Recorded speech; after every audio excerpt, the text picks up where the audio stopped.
Hi, hello, and salafalava. I'm Anna Epati from Paliasi. I have 7 kids. I am an organic farmer. I love planting and working in my farm without chemicals. It is really healthy.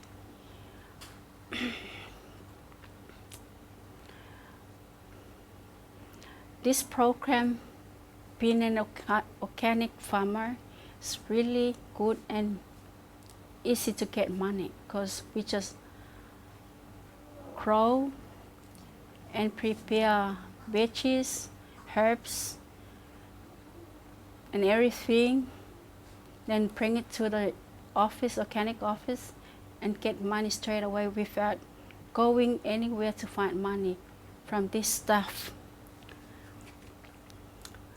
By using the soil, don't you ever use any chemicals because it damages the soil, and it's never prolonged to help the soil to enrich by minerals. Once you use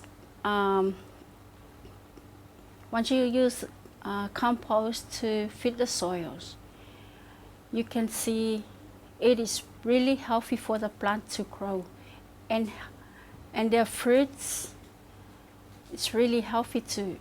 And also it is healthy for the people to use, and the people will become healthy if it is used the healthy veggie and herbs, also fruits. I also thanks very much to the company, the management and the staff for helping us to being an organic farmer, because it is really easy for us to get money from it, and also healthy from healthy veggie, fruits and herbs. Thanks very much.